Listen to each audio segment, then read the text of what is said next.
Alright, well, I never make videos and I never really come on to say too much, so I thought I'd give a shot and talk about what I think about Pepakura and how it's been progressing with my daughter's Pink Ranger helmet from Mighty Morphin Power Rangers. A few months ago now, I heard about Pepakura when I was looking around for an alternative to a Pink Ranger helmet for my 4.5-year-old without having to buy her a $300 helmet. As great as that would be, I didn't want to risk it. So I found out about Pepakura and how people have been making Halo armor, Iron Man armor, pretty much anything you can think of. As long as there's a model for it, they made a Pepakura file for it, especially video games where you can export the files. So I gave it a shot. I work at a print shop, so I printed off on some decent stock, both pink and green.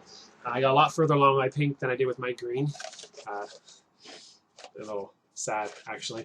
But it still shows. This is so the paper is fairly flimsy, and even when it's all together, it's got decent shape, but it still has that whole paper feel to it.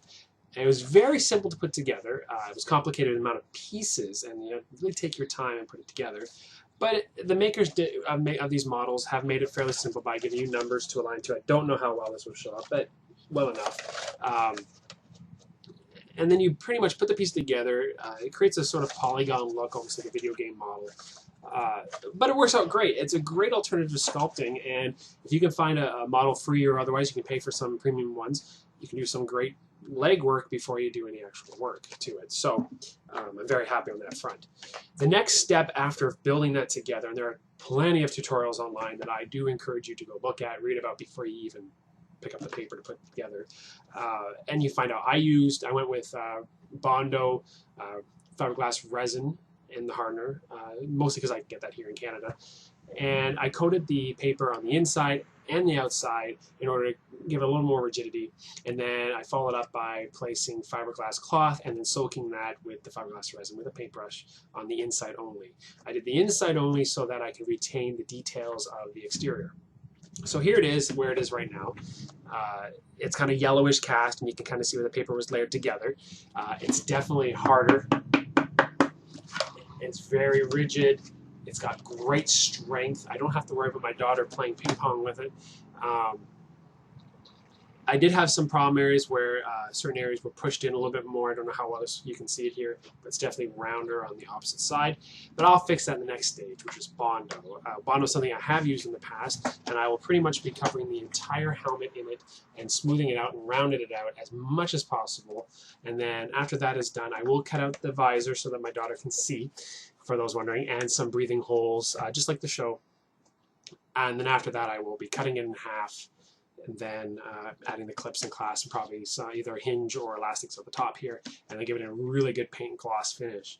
I'm pretty impressed with it so far. Not something I've ever thought I'd try, but it gives some great results. It's not the most accurate Pepakura model or model period for the Pink Ranger helmet, but I think it still does its job. Looks quite good, and it. Yeah, like I said, it's decent. It's hard. I'm having never used fiberglass resin in my life for repair or anything. I was pretty worried that I was going to screw it royally, but we've had some beautiful days and I had to wait for some nice warm days in order to do this. But yeah, I'm very pleased with the results, and I do encourage anyone to give it a good shot. Just watch a lot of videos and check it out and see if you can do it. There's plenty of models to give it a try on. But I am very pleased, and I am very excited to start the Bondo stage and to get this in the finished stage so that my daughter can have her Mighty Morphin Pink Ranger costume and all ready to meet the Green Ranger in June. So here we are, just a nice little 3D turn here for you. I do have several problem areas which I will be fixing with Bondo, mostly the back, some of the top and whatnot. But yeah, let me know what you think, and there you go.